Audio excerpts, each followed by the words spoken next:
Yashodanandana Braja Jana Ranjana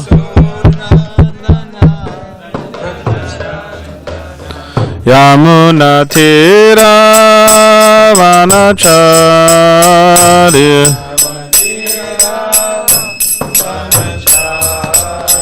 Yamuna Tira Vanachari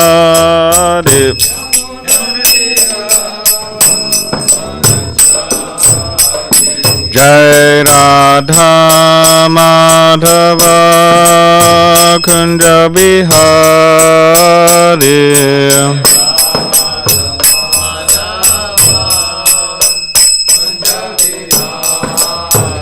Jai Radha Madhava Kunja Bihari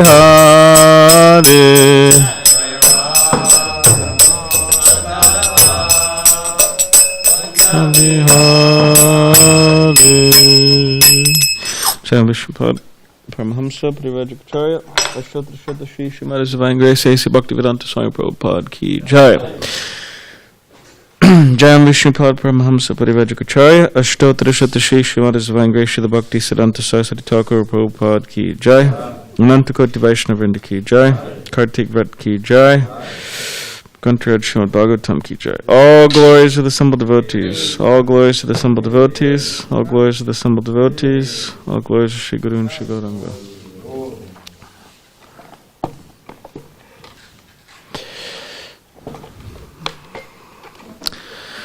Om Namo Bhagavate Vasudevaya.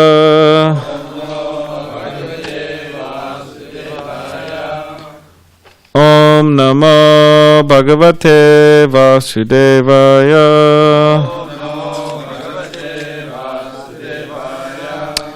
Om Namo Bhagavate Vasudevaya.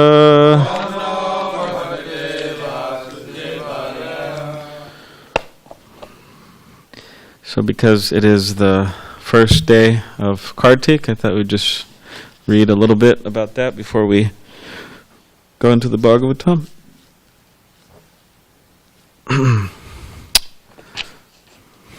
Some are, I'll tell you right now, some are saying it's not the first day, but we're saying it's the first day, but anyways, depending on the calendar, but at least around here it's the first day, but I think it's the first day, yeah. We're accepting it's the first day.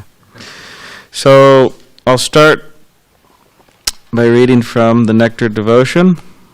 And the particular chapter is chapter 12, Further Aspects of Transcendental Service. And the section is Performing Devotional Service in Kartik. So, Nectar Devotion, chapter 12, Performing Devotional Service in Kartik. All right, before we begin. Om Gyanativedandasya Gyananjana Shalakaya Chakshulan Militam Mena Tasmai Shri Gurave Namaha Mukam Karitivachalam Pangam Langayate Girim Yat Kripa Tamahan Vande Shri Gurun Dintaranam Vancha Kopdadibishcha Kripa Sandubhyevacha Patitanam Pavnebhyo Vaishnavebhyo Namo Namaha Jai Shri Krishna Chaitanya Prabhu Nityananda Shri Advaita Gadadhar Shivasadi Gaura Bhaktivinoda Hare Krishna Krishna Krishna Hare Hare Hare Rama Rama Rama Hare Hare. All right. Performing devotional service in Kartik. One of the most important of these ceremonial functions is called Urja Vrata. Urja Vrata is observed in the month of Kartik, October-November, especially in Vrindavan. There is a specific program for temple worship of the Lord in his Damodar form. Damodar refers to Krishna's being bound with rope by his mother, Yashoda. It is said that just as Lord Damodar is very dear to his devotees, so the month known as Damodar or Kartik is also very dear to them. We have our Ujeshwari a god sister here in SanDiego, and her name, she's named after Urjeshwari, which is a name for Radharani, which means the goddess of the month of Urja. So Urjeshwari. The execution of devotional service during Urja Vrata in the month of Kartik is especially recommended to be performed at Mathura. This system is still followed by many devotees. They go to Mathura or Vrindavan and stay there during the month of Kartik, specifically to perform devotional services during this period. And I suspect that a lot of devotees are not doing that this year, right? But some devotees got stuck there, like Injumna Swami and I think Bibi Govinda Swami and others. But that wasn't entirely by accident. So it wasn't entirely by accident, so they're doing their chatur. Good place to get stuck. Yeah. Yeah, there's virtual. I think, who's it? Bhakti Chaitanya Swami and Damodara, what's his name? Bhakti Damodara? Dira Damodara Swami. They're doing a virtual parikrama of Vrindavan, so you can tune in for that. Won't hurt your feet by doing that. In the Padma Purana, because you usually walk around barefoot around Vrindavan, so in the Padma Purana, it is said, the Lord may offer liberation or material happiness to a devotee, but after some devotional service has been executed, particularly in Mathura during the month of Kartik, the devotees want only to attain pure devotional service unto the Lord. The purport is that the Lord does not award devotional service to ordinary persons who are not serious about it. But even such unserious persons who execute devotional service according to the regulative principles during the month of Kartik and within the jurisdiction of Mathura in India are very easily awarded the Lord's personal service. So, here's a very powerful point Prabhupada's making, that even if such unserious persons, so generally it is said to get the full goal or get the full result of devotional service or Krishna consciousness, one has to be very serious. Like Dhruva Maharaj. Dhruva Maharaj was very serious. He wasn't, he was very serious to attain his goal. Now, of course, in the beginning, he was engaged in it for material purpose, but he became purified, but still he's very serious. And sincere, serious and sincere and faithful. So, but we don't hear so much here and there that, unserious person could attain the result. But here, it's saying unserious person could attain. They could attain, such unserious persons who execute devotional service according to the regular principles during the month of Kartik, they can attain amazing results in Krishna consciousness. So it's a special time, because people may feel sometimes, devotees feel, I'm struggling this way, I'm struggling that way, I'm maybe not as serious as I should be in certain regards, but it says even unserious persons, they could attain amazing results in this month. So it's a special month, this month that is starting today. And we could try to extend ourselves more, you could say, to Krishna. We could try to be more Krishna conscious in so many different ways, reading, chanting, book distribution, whatever it may be. We could try to engage in different activities more than we usually do, and we'll get the result. And it's said that, of course, it's mentioned here being performed in Mathura. But one thing is that it's not enough just to visit Mathura or visit Vrindavan or reside in Vrindavan, because the point's being brought up sometimes that there's so many people who live in Vrindavan. Like there's some comment Prabhupada made about so many Mayavadis being in Vrindavan. And there's this one big so-called spiritual leader. I think he passed away at this point, but anyway, I think he was claiming to be Chaitanya Mahaprabhu or something, but he built a huge temple in Vrindavan. He was there sometimes, and you have so many monkeys in Vrindavan, and they're just doing what monkeys do. And as one devotee, Gaur Govinda Swami, he brought up one time to a devotee talking about this principle of living in Vrindavan, Mathura Vas. Gaur Govinda Swami brought up that, there's also sometimes demons who live in Mathura.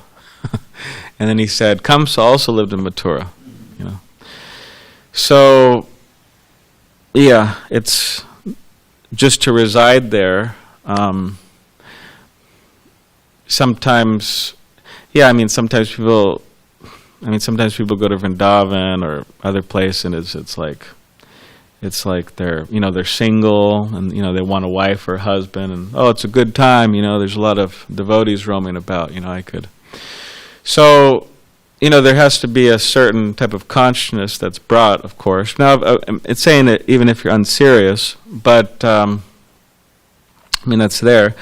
But my main point of bringing this up is that, okay, we have Vrindavan there, located so far away.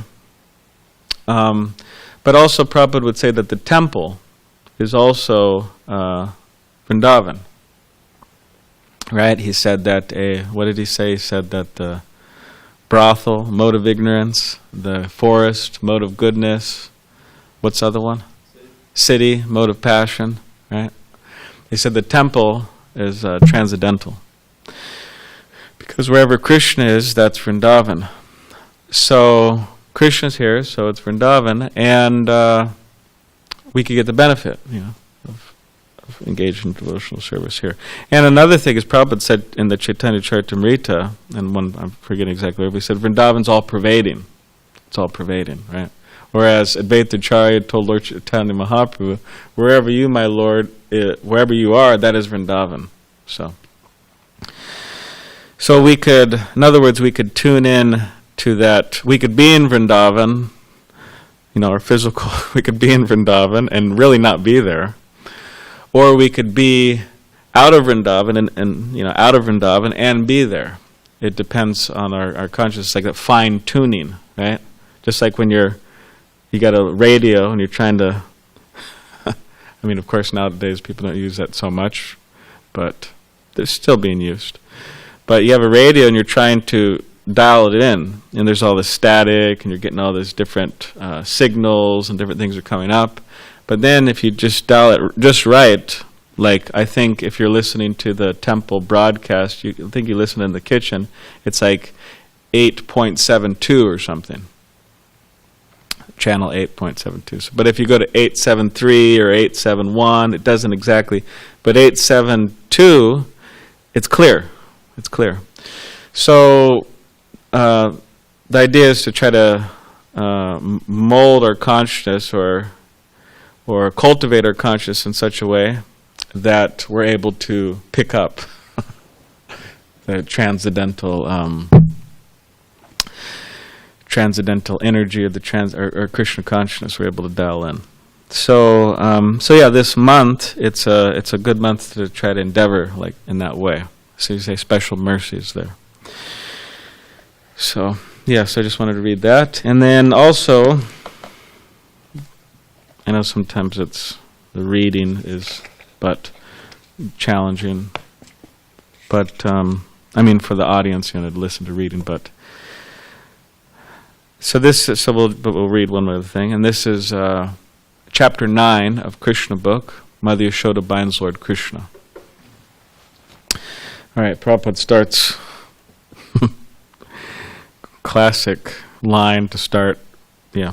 Once upon a time, seeing that her maidservant was engaged in different household duties, Mother Yashoda personally took charge of churning butter. And while she churned butter, she sang the childhood pastimes of Krishna and enjoyed thinking of her son. The end of her sari was tightly wrapped while she churned, and on account of her intense love for her son, milk automatically dripped from her breasts, which moved as she labored very hard, churning with 2 hands. The bangles and bracelets on her hands tinkled as they touched each other, and her earrings and breast shook. There were drops of perspiration on her face, and the flower garland which was on her head scattered here and there. Before this picturesque sight, Lord Krishna appeared as a child. He felt hungry, and to increase his mother's love, he wanted her to stop churning. He indicated that her first business was to let him suck her breast, and then she could churn butter later. Mother Yashoda took her son on her lap and pushed the nipple of her breast into his mouth. And while Krishna was sucking the milk and smiling, she was enjoying the beauty of her child's face. Suddenly, the milk which was on the stove began to boil over. So this is a common, even in this world, the children, right? Their mother's engaged in something, or their fathers, and they say, "Oh, here, pay attention. I want something," or "I'm hungry, so please feed me." Come. So Krishna's doing this. Suddenly, the milk which was on the stove began to boil over. Just to stop the milk from spilling, Mother Yashoda at once put Krishna aside and went to the stove. Left in that state by his mother, Krishna became very angry, and his lips and eyes became red in rage. He bit his lips with his teeth, and taking up a piece of stone, he immediately broke the butter pot. He took butter out of it, and with false tears in his eyes, he began to eat the butter in a secluded place. So,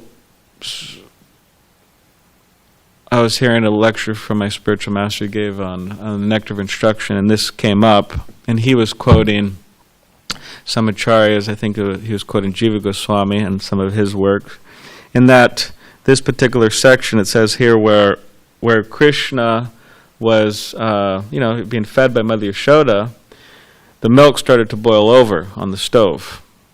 So it was being explained that the milk was thinking that, if Krishna becomes satisfied by Mother Yashoda's milk, then I won't have any service.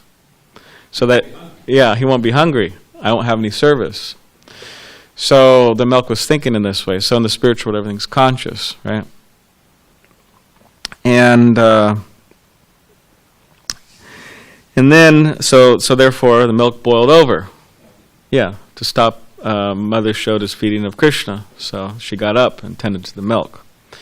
Now Krishna became angry, right? It said he became very angry, bit his lip, his lips became red, and his eyes became red in rage. And he took a stone and he broke the butter pot. Right? Butter came out of it, and with false tears he started to eat butter in a secluded place. So what also was brought up is that, of course, Mother Yashoda is supremely pure devotee, but what's brought up is that it seems apparently that she displeased Krishna. So how? Because Krishna is very angry, right? So how is this in the category of pure devotional service? What do you think, Alex? Or some of the younger devotees? How is it in the category of pure devotional service? If Krishna became angry, then that doesn't, because if we engage in service and Krishna, it wasn't pleasing. So it seems. So, or any other devotees, younger devotees, what would you? Yes, you have. Ravi. It is the rasa. They can ask. So it is the rasa which is. It's low. So it is the rasa exchange between Krishna and his devotee. Yes. Yeah. So the rasa, the exchange between Krishna and his devotee. All right. That's true, and we just want to get a little closer. In that it's she was doing it to please Krishna, right? It wasn't that she was getting up and I have to take care of something, or somebody's not, or I have to. Yeah, that's what I was going to say. Actually, she wasn't making herself a lassie. Thanks for telling me, because I was thinking it and I was about to say it. Yeah. Okay. So she didn't get up and say, you know what? I'm actually hungry and I'm going to get a lassi, She wasn't getting up for any selfish purposes. She was getting up for her son. It was service to him. And that it was special milk because it was from special cows who eat special grass around Govardhan and produce a special milk. So she wanted to feed her son this milk, wanted to take care of it. So the thing it brought up is that, okay, things that are in relation to Krishna should also be taken care of or worshipped. Like, what's that one verse? Aradhanam sarvesham Vishnu.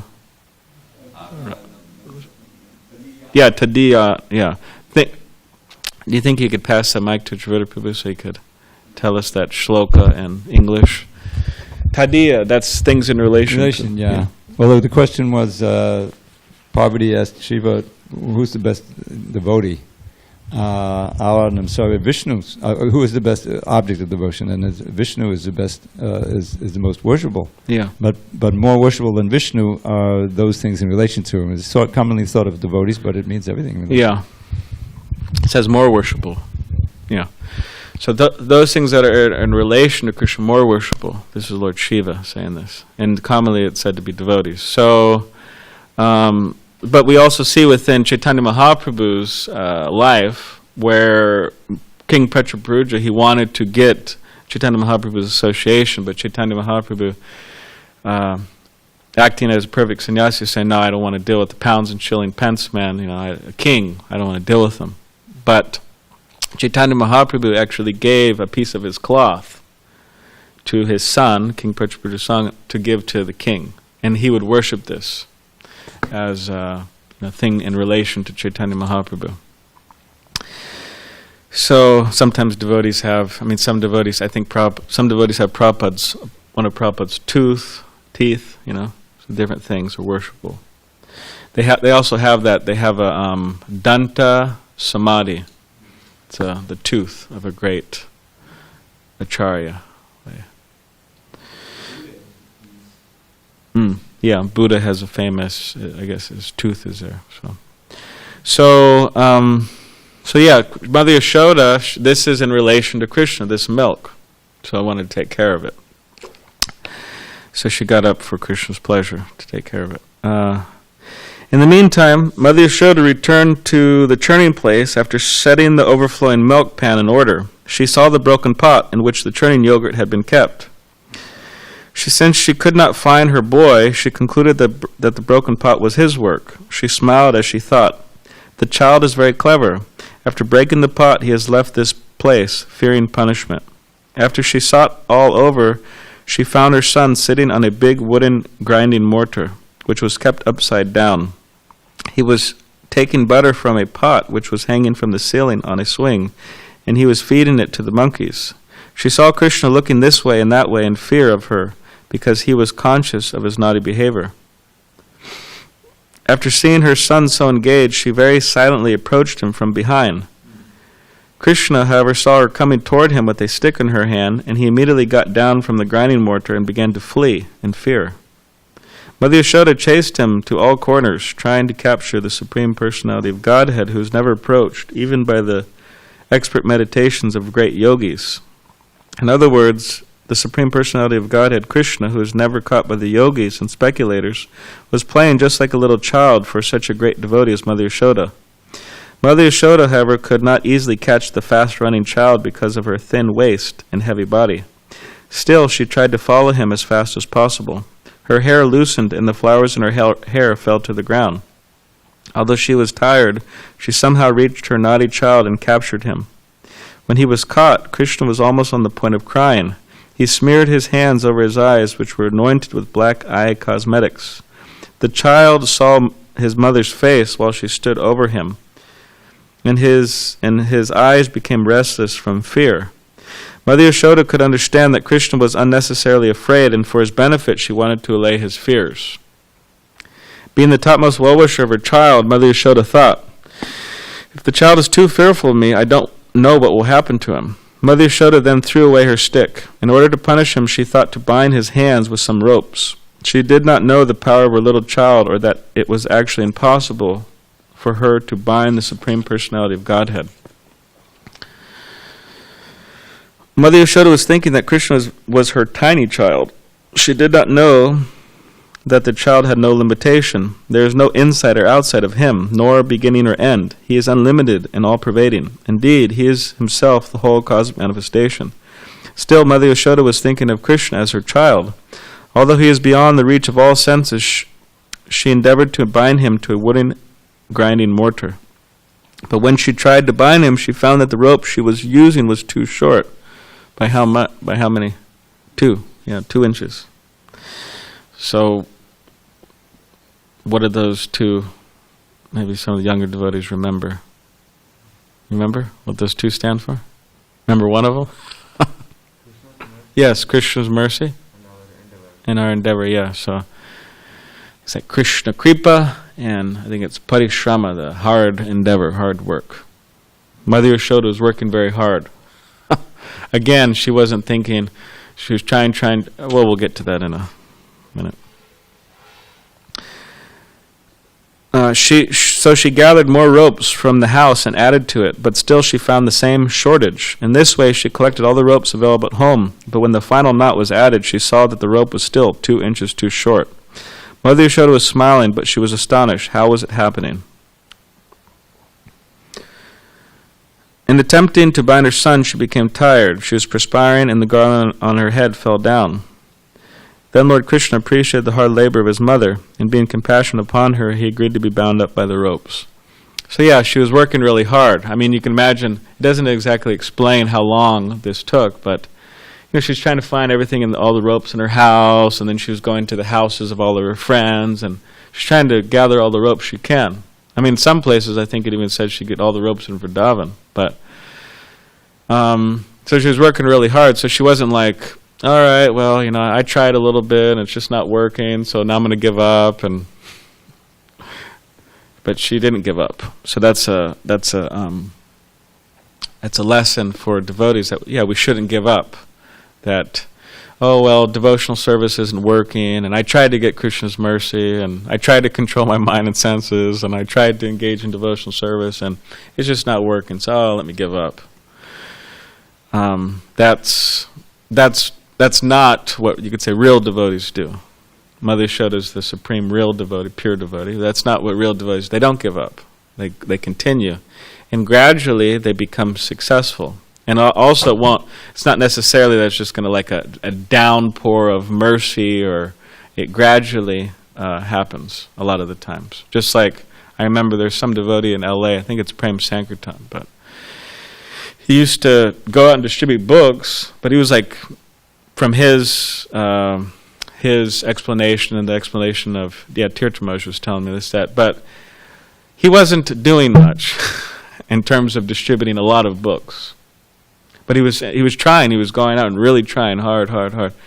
But eventually, gradually, over some time, he became very good, and he would distribute a lot of books. And now he's one of the, as far as I know, right, one of the biggest distributors in LA. Is it? Top 5 in the country. So this is an example of working hard, and eventually, Krishna giving him more mercy, more ability, to do. So, not that he immediately gave up or something. So, in attempting to bind her son, she became tired. She was perspiring. And the garland on her head fell down. Then Lord Krishna appreciated the hard labor of his mother, and being compassionate upon her, he agreed to be bound up by the ropes. Krishna, playing as a human child in the house of Mother Yashoda, was performing his own selected pastimes. Otherwise, no one could control the Supreme Personality of Godhead. As the pure devotee surrenders himself unto the lotus feet of the Lord, who may either protect or vanquish the devotee forgets his subordinate position. Similarly, the Lord also feels transcendental pleasure by submitting himself to the protection of the devotee. This is exemplified by Krishna's surrender to his mother, Yashoda. Krishna is the supreme bestower of all kinds of liberation to his devotees, but the benediction which was bestowed upon Mother Yashoda was never experienced even by... Does anyone want to take any great personalities? You could take Lord Rama. There's 2 more. Shiva. 1 more, Goddess of Fortune. Okay. So Mother Yashoda got the mercy that even Brahma, Shiva, and the Goddess of Fortune didn't attain. The Supreme Personality of Godhead, who is known as the son of Yashoda, Nanda Maharaj, is never so completely known to the yogis and speculators but he is easily available to his devotees. Nor is he appreciated as the supreme reservoir of all pleasure by the yogis and speculators. So yeah, only really devotees can appreciate Krishna. We see that practically too. I mean, in this world, like, who could appreciate Krishna, or who could appreciate Srila Prabhupada, who could appreciate devotees? Devotees can, ultimately. After binding her son, Mother Yashoda engaged herself in household affairs. At that time, bound up to the wooden mortar, Krishna could see a pair of trees before him which were known as Arjuna trees. The great reservoir of pleasure, Lord Sri Krishna thus thought to himself, Mother Yashoda first of all left without feeding me sufficient milk. So he's calculating, right? First she left without feeding me sufficient milk, that's one. And therefore I broke the pot of yogurt and distributed the stock of butter and charity to the monkeys. And then two, now she has bound me to the wooden grinding mortar. Right? So I shall do something more mischievous than before. So he's going to start some more trouble. And thus he thought of pulling down the two very tall Arjuna trees. There's a history behind the pair of Arjuna trees. In their previous lives, they had been the sons of Kuvera, and their names were Nalakuvera and Manigriva. Fortunately, the latter came within the vision of the Lord. In their previous lives, the great sage Narada had cursed them in order to bestow the highest benediction of seeing Lord Krishna. This benediction curse was bestowed upon them because of their forgetfulness due to intoxication.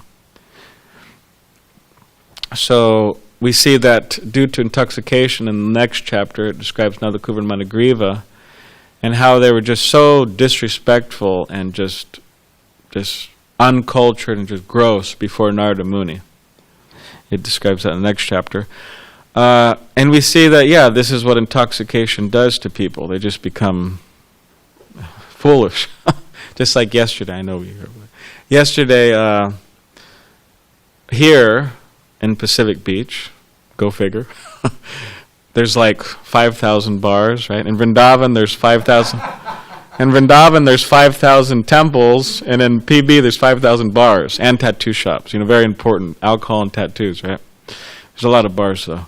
But here in Pacific Beach, right across the street on Grand Avenue here, you just walk and then across the street, and you go down a block. And I was in the patio, and then I heard all this honking, honk, honk, honk, honk, honk, honk, honk, and cheering and yelling, yeah, yeah, yeah. I was wondering, what's going on? Is it some type of parade or march, or somebody's out there with some signs for human rights, or whatever.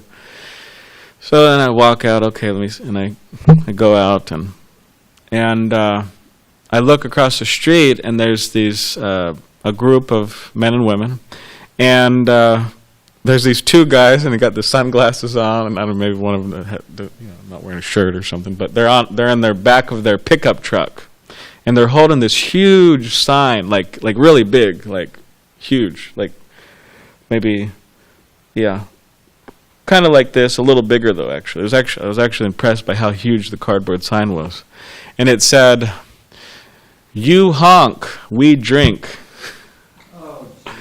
And they're all cheering and laughing, and a few women were there. The women weren't up on the tailgate, but they were down. But the two guys were, and they had their beers out there and everything.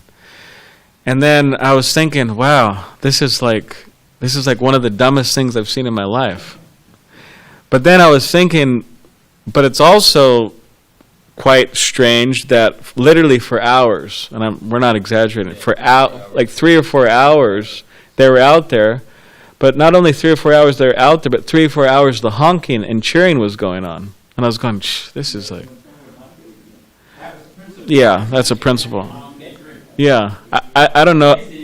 I don't know if they were actually following their their vow, but still that they were honking, people were honking and cheering them, and that they were out there doing it. I was like, geez, that's like I could somewhat sympathize with, people, they don't have Krishna consciousness, and, they have some, party, some alcohol, but that was just like, really, yeah. Yeah, really stupid. Yeah.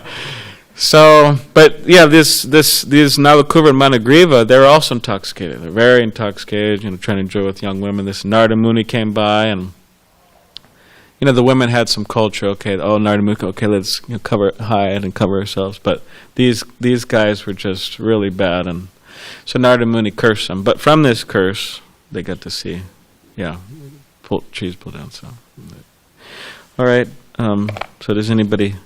I guess tomorrow we'll hear this, or we'll see if we'll hear this verse. But it's depending on which the class goes. But because we're gonna. And there's 2 times, but there's this famous verse. Text 21 of the 4th canto, chapter 27. So hopefully we'll see. But does anybody have any questions? Yes, comments. Thank you very much, by the way. Very nice way to start Kartika. You're welcome. No, I was just going to quickly mention, you mentioned that, I forgot my glasses. You mentioned that impersonalist yogi, his name is Kripallu. Oh, okay. And he did say it was Chaitanya Mahaprabhu. Yeah. And we read these stories about how they're actually, you were saying example of a monkey, and living in Vrindavan also. Yeah. So we had a lady here. Later on, she became initiated by Radhanath Maharaj, and she was impressed by he's so many Bhagavan. things about this guy. She actually went to Vrindavan with some of her friends, and she was about maybe a 40-year-old, and she stayed in Vrindavan in his ashram, and she noted that. Every night he was calling, so many things. I don't think about it so much at the time, but she noticed he was calling for different ladies, and they were getting special mercy. And he called for her one night. Yeah, he called for her, and she went, and just like you can imagine, he made the moves on her. And she was a married woman. She was shocked. We warned her, but until it actually happened, she didn't believe it. Then later on, she gave up all that stuff and became a nice devotee and got initiated by Radhanath Maharaj. But it's actually going on. Yeah. We're not just making these things up. There it is. Yeah, and I had a weird thing. I heard he would He would spit on Yeah. the food, and they called it prasadam. Yeah. That's how it was. That's how they offered it. They brought it, and he would spit on it. Yeah. And he spent his whole mercy. He spent his whole time reading the newspaper. Yeah. And people are following. I heard this guy who we're talking about. I heard he died and he hit his head in Delhi or something, tripped in bathroom floor and Slipped and fell hit in his the head bathroom, cracked his head. That was his. Krishna threw him out of Vrindavan. He was always going to die in Vrindavan. No way. Yeah. Krishna threw him out. Yeah. So but the other thing I was going to say about you were talking about how the milk was thinking. So how is that? I also heard Prabhupada say that in the spiritual world, everything's conscious, just like you were saying. And Prabhupada said, if you're busy doing something else, the garlands will string themselves, and the rice will tell you when it's done. And then the last thing you were saying about, even more important, are things related to Krishna. It was a nice verse you were quoting, and a nice way of, elaborating on that verse. So the inverse is true, that if we love Krishna, then we need to love Krishna's things. That means, like Vijay, saying, wait a minute, we got to get this kitchen shaped up. That's a sign of love. Maintaining the temple building, cleaning things nicely. That's actual love. If you love Krishna, then you love Krishna's things. And if you don't take care of Krishna's things, then what is the measure of your love? Yeah. So good, I got that off my chest. Thank you. Does anybody have any other?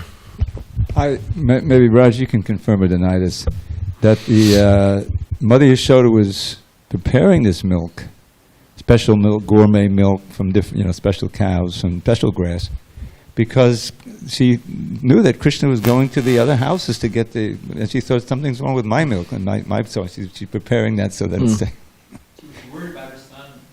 He was stealing. Yeah. He was going the wrong way. How to say it? He's not good. He's getting a bad reputation. Yeah. What's that? Vijay Prabhu, maybe you could tell that one. It's a long pass for the mic, but You know that one where Krishna is stealing from the houses, and then they got in trouble. Then he transformed into the husband or something like that. Oh yeah. He got caught by one elderly gopi, and she said, "I got you now. I caught you red-handed. You're gonna get it now. Oh please, Mataji, please, have mercy. I won't do it again. Please, don't take me home. Don't. No. You're gonna get it now, buddy."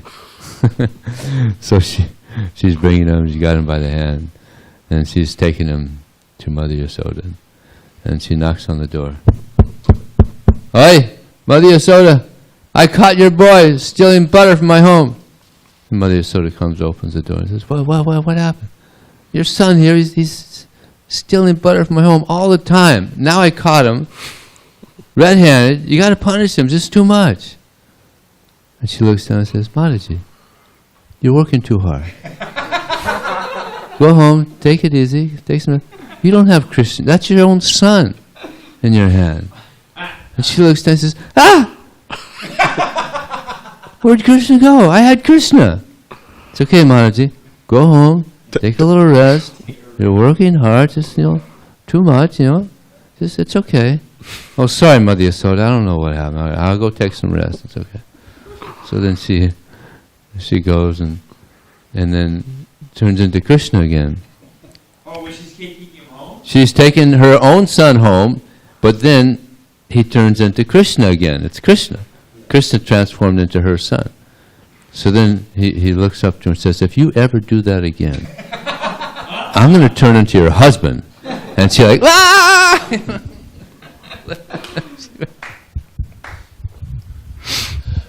Which I took it was that if you take me to complain to Mother Yashoda again, then while you're complaining, I'll turn into your husband. Make it sound like she's really lost it or something. Is that? Yeah. All right. Grantraj Srimad Bhagavatam ki jai. Krishna book ki jai.